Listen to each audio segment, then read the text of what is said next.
Oh, can you hear me now? You're muted. Okay, perfect. Sorry. Thank you, Gail. Good morning and welcome. My name is Mellissa Hultstrand. I am the Minnesota GED State Relationship Manager, and I'm so happy that you're able to join us today. I hope you're managing to stay warm and that 2022 has been great to you and your family so far.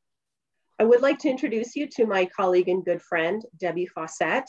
Debi joined GED in 2011 and is based in Louisiana. Her move to GED followed an extensive career in adult ed. She is a senior director who directly serves the needs of educators and programs in California and Arkansas, but she also chairs our professional development initiative. So if you tuned in to some of those Tuesdays for Teachers webinars, most likely it was led by Debi, who does a phenomenal job. Now, without further ado, I'd like to hand things over to Debi.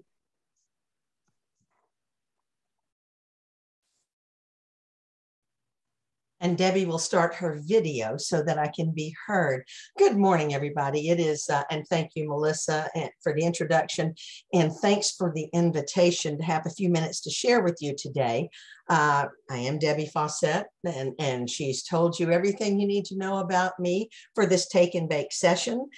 We discussed earlier that we do understand that I and this presentation are the only thing standing between you and lunch with a take and bake session. So I can assure you that we are going to give you some tidbits and some morsels that I think you will be happy to use in your classroom and that you will bring back and get you to your lunch following this session that we're going to share with you. In today's session, and I told them my computer is always a little difficult when I'm trying to advance slides.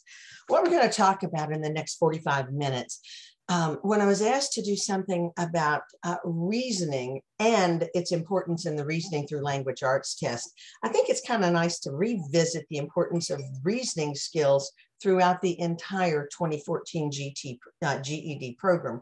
We have been involved in this for so many years. Sometimes I think we need to go back to that paradigm and remember. I'm also going to discuss with you some key takeaways to build successful reasoning skills for the RLA test. And more importantly, I want to provide you, we should never do any session for you when we don't give you your own resources, and we will give you some take and bake resources that you can take into your classroom, solutions for reasoning in the RLA test. And as always, my colleague Mellissa will be looking into the chat, monitoring any questions you have, and I will stop along the way to make sure we answer your questions, and you'll have an opportunity to unmute at the end to ask any questions. Let's remind ourselves why it's so important to focus on reasoning, because when we went from the 2002 test to the 2014 test, we did have a paradigm shift.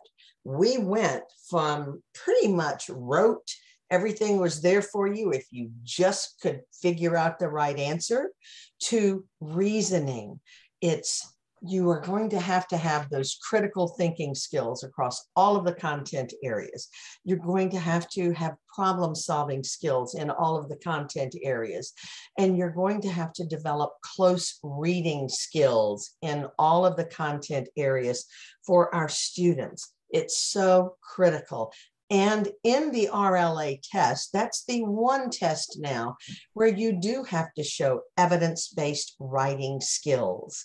That means a student knows how to interact with the text, and to interact with the text, you need that critical thinking, the problem solving, and those close reading skills.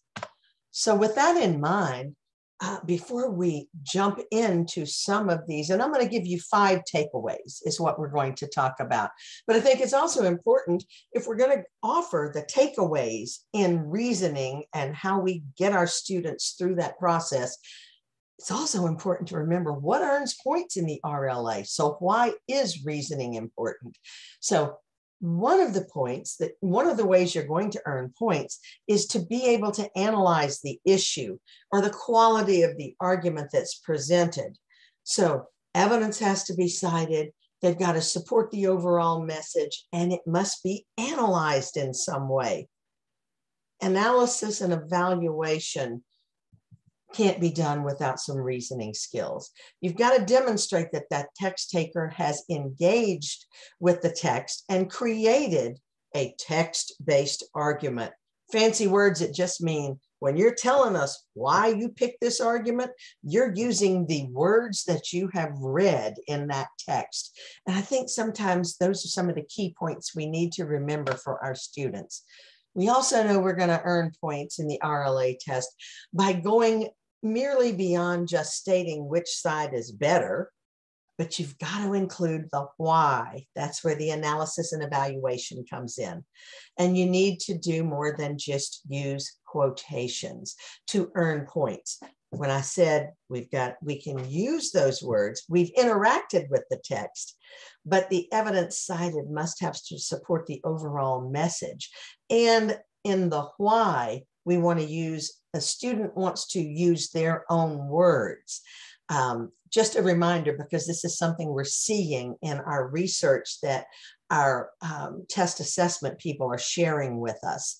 We still see students, they don't understand that they must put it in their own words, even if they're using some of the words, but you can't just cut, well, they can't cut and paste anyway, but we don't want them typing exactly the words that are in there. Sometimes we feel like they do that to get to a higher word count, and the words don't count if they're not in your own words. And that's a real important thing to remember, as students are not just using quotations from what's in the text, but taking what's in the text and putting it in their own words. It's a very critical piece. And we do see that coming up a lot on our students having problems. So here's where we know they get stuck. We just talked about how they earn points. Now let's talk about where they're going to get stuck. They still have trouble identifying different types of evidence. They still are concerned, am I picking the right argument? We still have students that do not understand there's not a right or wrong argument in the passages that they may read. It's not right or wrong. It's looking at the evidence and you tell me which one is better supported and making that argument strongly based on why in some of these other factors. It's also providing a rationale for why the argument was best supported. They're also going to get stuck if they start bringing in outside information in their evaluation of why the evidence connects, because I just got finished talking about using the words that are on the written page. Don't bring stuff from the outside. It's about using that passage to make your points. And then sometimes when you bring outside information, you're also bringing in a personal opinion about what you know from the outside. So it's not a reasoned judgment, and that's really important. So this is where they're going to get stuck. If we know these are the places they are still having trouble in, I could pick 10 or 12 essentials for reasoning through language arts. But when you wanted to talk today in this session, or the request was made for us to talk about reasoning, I picked these 5 essentials. So these are the takeaways we're going to look at today, the 5 essentials for reasoning in language arts. We're going to hit and look at some resources in reading comprehension, making inferences, finding evidence, analyzing and evaluating the arguments, and writing effectively. We could do entire workshops on each one of these, but this is a take and bake session. So please understand that as I move through these, and know that in the resources we are sharing with you, you can delve more deeply, or you can always find more information if you are looking for it on our website, or you can email Mellissa or me with any other questions. Mellissa, would this be a good time to stop and see if you have any questions so far? Yeah, so Carol just asked, are points not assessed for choosing the weaker passage, but satisfying some of the essay requirements? Points are assessed for either thing that the student uses. The thing is the points are scored based on the strength of the argument that a student chooses, not because there's a stronger or a weaker passage and it's like, oh, well, you picked the taxation argument over the press release in one of our passages. Points are assessed for the quality of the writing to respond and give us reasoning, an evaluation for why that is the stronger argument, and the why it is a stronger argument, tying it back to the evidence in the article. I hope I'm answering your question. It's not like you didn't pick the right argument. There's no right or wrong argument. It is based on the strength of the point of view that you choose and you defend. Carol says thank you. Okay, good. I was hoping sometimes you never know if that's exactly where the question is. So thank you, Carol, for asking that. Yes, Melissa. No other questions at this time. Okay, good deal. All right, reading comprehension. Again, we're talking about the RLA test, and but when we're talking about the RLA test, we're very often talking about the extended response. And I'll tell you the reason we talk about the extended response, because the time, energy, and effort that you put into teaching the reasoning skills into their writing are the very same skills that are going to help them pass the other items on the test, the multiple choice, the drag and drop, the passages and the decisions. And so I don't want you to think that I took the reasoning and ran straight to the ER. Somehow it's easier to talk about reasoning in the construct of the extended response, because the other part of the test is really checking all of those same skills. It's all reasoning in the other items included and the extended response. So if we're talking about reading rate and fluency, we know rate and fluency, they're strongly related to reading comprehension.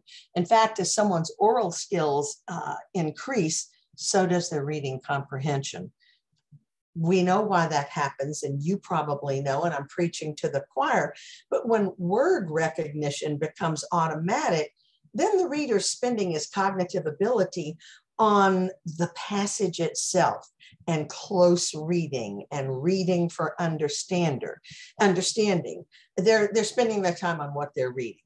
If their reading rate is low, they're spending too much of their time and cognitive resources on trying to decode the text that they're reading. And the slower they read and the more trouble they're having trying to decode, they're going to have to go back, and that lessens their ability for reading comprehension.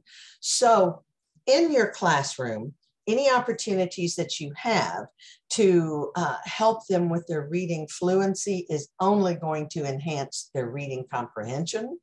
And you don't know how to do that unless you know what their reading rate is. So we're going to talk about a couple of resources. You understand, I know you probably do, but again, I want to influence and restate, how do you tell somebody's reading rate? Well, you have them read a passage and you have them do it as quickly as they can, and I'd have them read it aloud to make sure that they understand the first time. Read it aloud, make sure they can understand and decode the words. And if they can't, explain it to them. So the next time you want to really see what their reading rate is, you go through that aloud, count the number of words they've done, divide that by the reading time, and then you know how many words per minute, running it for a minute. What's important here that I wanted to share with you are just some resources. We particularly like this one because this particular resource is something that you can look at. And I like this because this is online and it does the counting for you. The timer is there, the words are there outside each sentence. So this particular passage, I think you can see the link to that. And if you cannot, I will make sure that I correct that. I think you can also see in another one of our passages, check your reading speed. I know we have the link to that listed on the slide. Unfortunately, my toolbar wants to come up where I'm not able to see it now. Yeah, I was making sure we had the website down there for you. Here's another free reading speed tests that you can use in the classroom, know where you're starting from. So these are all very important tools for you to use. So that's a little bit about reading comprehension. That was takeaway number 1. And there we go. You know the skills when you're working with them on the reading. We need to help students understand there's a process to reading a passage, especially for the first time. We think of it as, what do you do before? What do you do during? And what do you do after reading? They have to understand that they're not going to get it all on the first time through, and that's okay. A little work pre-reading on a passage may help with their understanding. You can see the skills that are listed that we would hope are done before they read. Kind of get a pre-reading scan. Look at the title. Take a look at the headings. You're scanning it to get an idea about what you're reading. And you might even be able to determine the purpose of the argument that you're looking at, or the passage that you're looking at. Also, when you're reading, there's nothing wrong with, hey, I have a question about this. I didn't quite understand that. Make connections with what you already know. Using signal words. And in this presentation, I'm not delving into signal words, but signal words are key words that when you're used to reading different types of text, you understand where that's going. And an example is, I can whip through a People magazine article on Kim Kardashian like click, click, and I recognize signal words in there. Guess what? How to. Those are easy. That's an easy read. Very different signal words I would find in a journal of medicine in somebody's report. There are signal words they can use to make them say, oh, this is like a reading for pleasure text, or this is a scientific text, and so forth.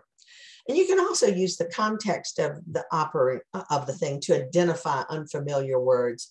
Reread the article and make notes so that after they've done the reading, you want to be able to summarize, you want to be able to ask clarifying questions and evaluate what's read. And if it's a classroom activity, you want them to be able to discuss with the group what they've read. There's your reading comprehension. That's one. The next thing in helping a student with reasoning skills is the very reasoning skill of inference. Inference, ladies and gentlemen, when proficient readers can infer, they're going to create a meaning that is not necessarily stated in the text. This is what inference is. It's a tough strategy to teach because it involves a lot of processes, and it requires the reader to hold several different thoughts in their mind as they're making these choices. When we infer, we use a combination of every process you see in this graphic. When we're inferring, when we have to make an inference, we question, we're trying to make connections. We're using any background knowledge we have that's related to what we're looking at. We're making predictions. We're visualizing. We're analyzing the text so that we can make an interpretation or a judgment, because that's basically what you're doing. And then we're drawing conclusions from what we're reading. So every one of the things in this graphic are processes that we use when we infer. Now, that's a lot of boogity, and you could probably scare people when you say, these are all the things you're going to do when you infer. Yet our students do it every day in every aspect of life. Because when they understand that inference is nothing more than to create new knowledge from existing knowledge, again, they think they can't create anything, but they can. And they do it every day because there's strategies to making inferences. It is reading between the lines. And so they're looking for something that's not there. Back up. Think about what you do daily when you see a certain vision or sight and your mind makes a decision about what you're looking at. That's inference. But if they're going to have strategies for making inference, they need to understand that you have to gather clues. And then you read between those lines. And once you reach a conclusion based on evidence, and reasoning, you come back and ask if that makes sense. Does that really make sense? What I think I'm seeing and what I believe the meaning is there, does that make sense to put those two things together? It may or it may not. So there are strategies for making inferences. The other type, proficient readers who read between the lines, they can draw deeper understanding and appreciation for what is being read. Let's talk about the types of inferences. I think that's what they don't understand. And these are the things that they understand they do every day. You can make an inference based on a location. Talk about a photograph with snow in the background. Well, if I'm looking at that location, I can infer that it's pretty cold. They do it all the time. Inferences about time. If I'm looking at a picture and I have the sun in a particular portion of the sky, or if I'm looking at a picture of the moon, or if they're describing something, a person going out into a car at a certain point in the day, the time helps me make an inference. So does the action or activity I see, hear, or look at in a photograph, any type of instrument, and so on down the line. There are different ways that we think about things and make judgments and decisions. Make them understand inference is not just reading between the lines. You read between the lines in multiple ways. That's what you want them to understand. And when that happens, you can also do some quick reference checks. Again, this is a website where we wanted you to have some free or low price worksheets that my colleague Susan Pittman found, and we have heard that people really enjoyed going to this particular website to ask questions or download some things and be able to talk about. I mean, that's a really simple one. Look at the graphic at the bottom. It's a 6 to 10 day temperature outlook. Students see the weather maps all the time. There's nothing on there unless they took time to read the legend. But when you click that up on the screen, the first thing they're going to tell you is, what do you see there? I see a cold front. How do you know that? Did it say cold front anywhere on there immediately? You just inferred. Once we can build their confidence about what an inference is, it gets a little easier to move them from the simple of photographs to the more complex in the reading passages. And what you do will be to guide them from the simple to the complex. Start with pictures, start with editorial cartoons, go to shorter passages, go to commercials, go to shorter passages, build up to the longer passages. I love the body language one. That's a great conversation starter. You will find that people will infer many different things. I could make different inferences for any one of those body languages. So that would have to be tied with something else for me to consider really evaluating it, but that's the first step. It is process driven, okay? They need to be reminded that an inference is not just a wild guess. You reason your way through it.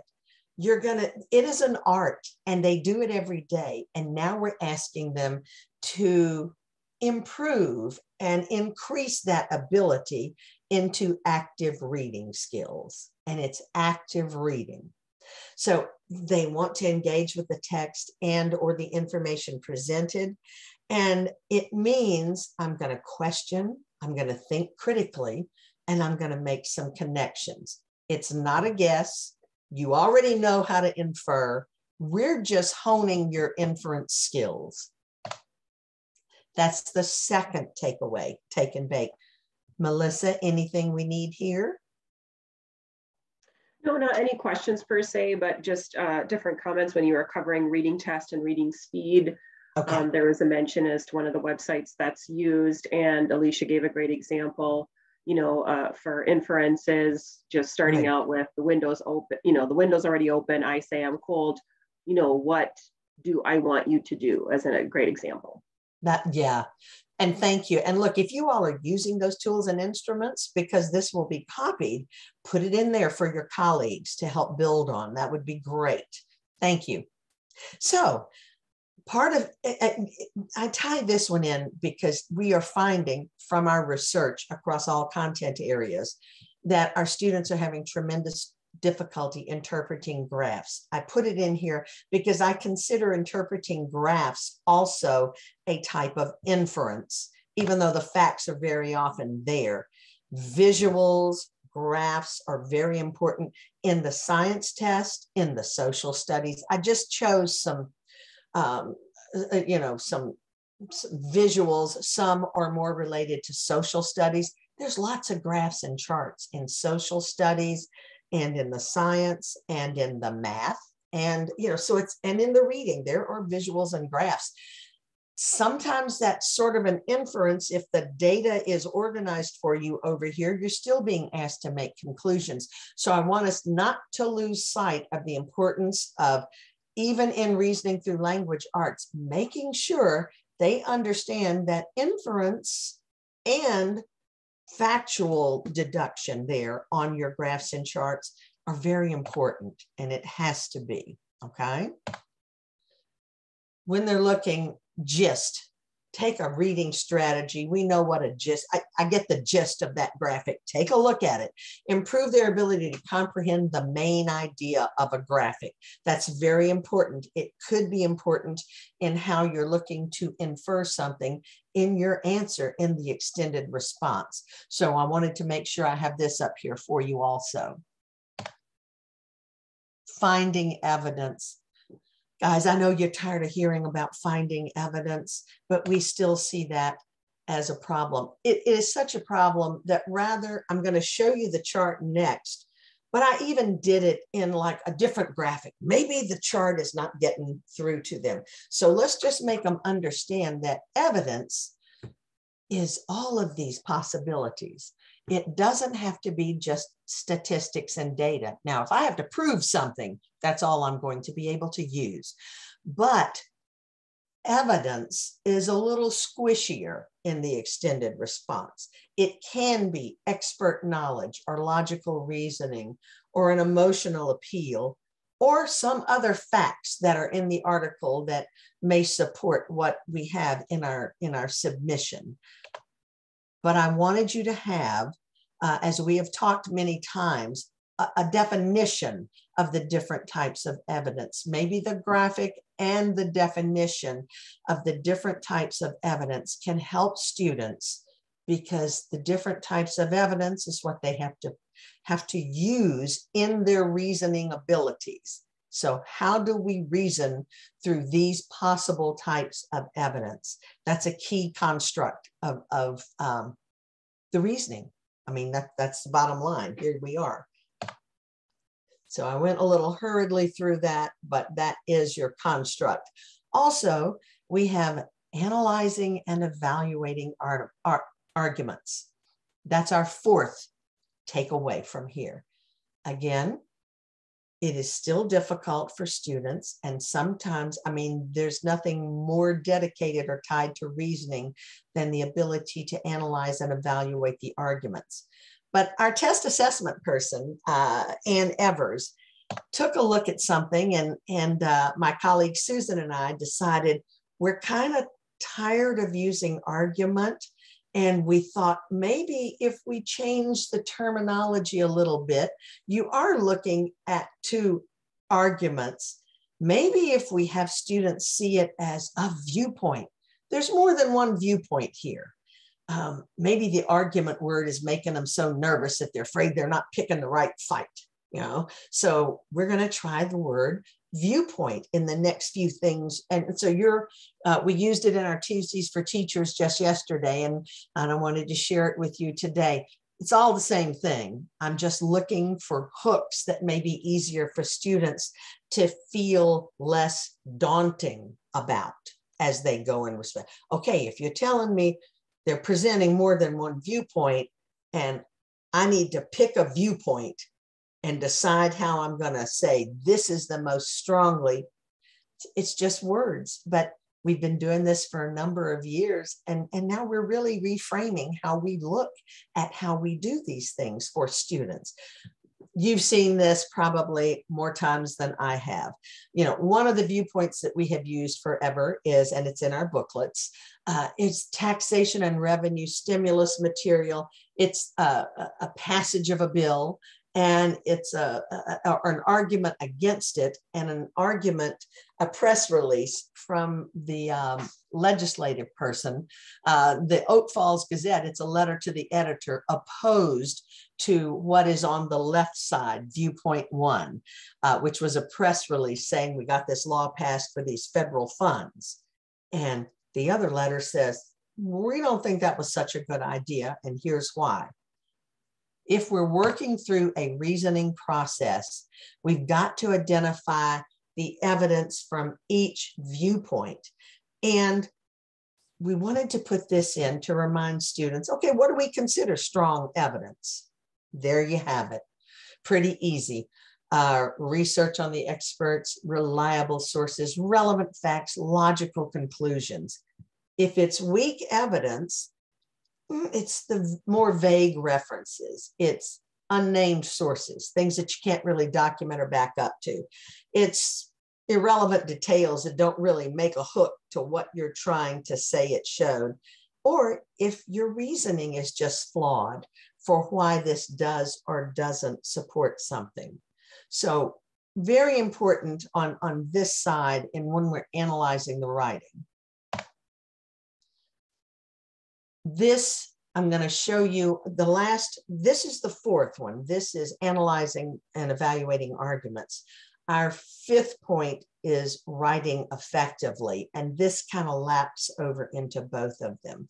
If I'm going to analyze and evaluate the viewpoint, the most critical thing we find for students is they do not have a process for writing. And I know you teach them a process for writing. I will tell you, based on what we can look at in our keystrokes of students testing, how they respond in this written response, they do not have an organized process to write. So when we talk about using graphic organizers, we're trying to help them find an organized process to write in. If we want to analyze, so we looked at the two documents. We like this, what we call both sides now as a graphic organizer. It speaks to me. It doesn't speak to every student. And that's why in the next section, we'll show you multiple types of graphic organizers, because one of those is going to hook with your students and go, okay, this makes sense to me. I can write in this process. That's what we're looking for. We want them to have an outline. We want them to read it. We want to list the evidence that supports, list what opposes. Then we're going to look and go, okay, how can I decide which one of these seems stronger to me? And from that, I'll select a position that I think I'm going to decide, am I on the side of, for that particular thing we just looked at, am I on the side of the legislator who got the bill passed to get the federal funds? Or am I on the side of the letter to the editor who said, no, it's not really that big, it's a good deal because, right? I'm going to decide, put that in the middle of this document right here, which side is better supported. And then I can start making my claim or my thesis statement or my opening statement to tell the readers of the, to tell the scoring what I think is best supported. Here's where students fall short. They have a great difficulty still in the analysis and the evaluation. That means the word why, okay? So we've done the analysis. We're going to complete it. I'm just going to roll through this, but you will have this to look at from those articles. Okay, I've got what supports it and what opposes it. Then I'm going to go through and I'm going to decide what opposes it and how this eases out what supports it. Well, then I'm going to pick another side. Now, if I'm going to pick this side, what would I say supports it and what opposes it? Gee, I've got all these things. I could argue either way. Now, which one do I want to argue? And this is where the writing becomes so critical. Writing effectively. Your last take and bake, and I'm watching the time, ladies. So Mellissa, I'm going to wait till I finish and then we'll get in here, okay, for questions. Please help them with organizing and drafting routines. There are sample organizing and drafting routines that we can use in a number of formats, and we will have those available for you. You can look at all these different graphic organizers, show them a variety so that they have a choice, because all of our minds don't work the same way. And you'll find something and they'll follow it and they will have a wonderful experience when they try to write. Written arguments in the classroom. We also find this is probably our number 2 as far as what students like. You know, what are they asking me to do? Read that prompt first. Don't put the claim in there. I wouldn't until I look at the evidence. And then my reasoning is, which one am I supporting? Well, then I'd have to go back up to your claim and put my claim. And then I could summarize my argument. Just a different way of doing it, but it works for some. For those of you whose students are still having issues with, they don't know how to start it, I included in here, and this goes way back. We've always had these as an offering of your claims to incorporate writing frames, okay? This is just to help them get started. They'll eventually be comfortable enough to make their own sentences, but we did want to include these in there for you to use and share with them. This is where I'm going to speed through, because on each of these resources, and because I want to have time to answer questions, I put a list of resources we can use, and the hyperlinks that will take you to them are in there. So let's talk briefly. You always know that building vocabulary is so important. Over the years, Susan and I have shared a number of types of ways to build vocabulary. We talked about making sure you go over some of the tiered vocabulary and the tier 1 vocabulary that is strictly in the domain of the writing and the reasoning through language arts would be important. But this is one that was brought to our attention a few months ago, so we've included this one, another resource that you could use to build vocabulary. So consider your resources here. These really are some of your take and bake issues. You need resources for text. I think everybody on here probably knows News ELA. We still consider it one of the strongest and most versatile and varied websites you can do to meet the needs of your students, because it's done in different, because it's done in different lexile levels, so that you could have a class discussion about a single story and nobody has to be embarrassed, because you don't have to let them know where your students are. They can all have the same thing to be read, but in group discussions, it will help lead you through the essentials. Readworks.org. Here is another one that we find has lots of things that you can use for free. I want to make sure that you, and this again, we didn't find this one in our earlier presentation, so I wanted to add this to your grab bag of things you can go to. And other awesome stories. We like this one. This one we think is great. I mean, it's got stuff, you can see the topics. You've got things topical for language arts, social study, STEM, films and books, current events, and arts. So we find this one a very varied one if you need some additional resources or you want to look at something new. So what else can students use besides the word because? You might want to pull this sheet out, let them put it in their notebooks. Make sure they know the vocabulary that can be used instead of the word because. It is a great resource, the Power Thesaurus at the website that we list here. Accessing online reading materials, again, pro, con, again, we always tell as a teacher, you want to read those narratives, you don't want to turn them off on their own, because some of those are maybe pros and cons that you don't think would be appropriate to head into a discussion in the classroom. And you know where to find us at our website, Educators and Administrators, and you may find your state relationship manager, Melissa Hultstrand, at the website below. And you can find me at that website. And with that, with about 3 minutes to go, because nobody wants to be late for lunch, I will ask Mellissa if we can answer a few questions, and certainly leave time for Gail and Liddy to make their closing comments. Yes, thank you, Debbie. So most of it was comments. I know Laura said great visuals. Alicia made a comment that she really liked the term like viewpoint being more positive. And Laura had indicated that she uses the term view instead of argument, and that has helped some of her students. Well, that's great. You got there ahead of us. You know, we're just now coming around. I think we're going to, for our purposes, viewpoint is how we're going to approach it for now and see if that helps, you know. Definitely. And Jessie says, when introducing inference to my ABE students, I start with the nonverbal inferences, like rubbing my hands briskly over my arms to indicate I'm cold, or wiping my brow with a handkerchief and exhaling, or fingertips to the lips to signal to be quiet. I then move on to simple verbal inferences with statements such as, you may need to take an umbrella with you. I'm sure we all have many more examples. Suffice to say, it helps greatly for ABE learners to make connections with known expressions that cross cultural and language barriers. That's great. Thank you for your comment.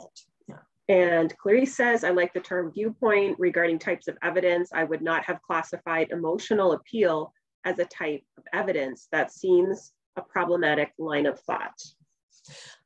I can give you one example that we use in one of our resources that you can find in the Educator's Guide for the extended response. We had an article on tweens. Should tweens have cell phones? And the argument, the part of that we said was an emotional appeal that would have been acceptable, but not a standalone thing, was it is an emotional appeal that my preference, my argument for my tween having a cell phone is that I use that for communication should she ever be left at school without her ride or things like that. It's not the strongest piece of evidence, but it would have been an acceptable piece of evidence. So you're correct. I'm never going to base an entire argument over emotional appeal. I'm going to look for some of the stronger tenets also. Okay. And then Alicia says, thank you, Debbie. I love having graphic organizers. They work for students with different learning styles too, and asks about the tier vocabulary. Is that like an academic word list? It is. You know, we can share with Gail or Liddy to post the link to, I'm sorry, I didn't put the slide in there. Yes, I can get you the information on how to get to that academic word list. Yeah. Okay. And then it says, where will we find these resources? Sorry, I was in another session at the beginning of this one, but a PowerPoint will be available in PDF. So everybody will have access to that. And any additional questions, you can see my email address here on the screen, Debbie's as well. And as we're closing up, I do want to thank Debbie, first of all, for her expertise in doing a phenomenal job. I want to thank all of you educators that are on the line for all that you do for your students, especially during this difficult time. Your hard work does not go unnoticed. I want to thank Gail, Liddy for your technical assistance, and obviously the Atlas organizers as well. Oh, sorry, I should have put my video on there. I apologize.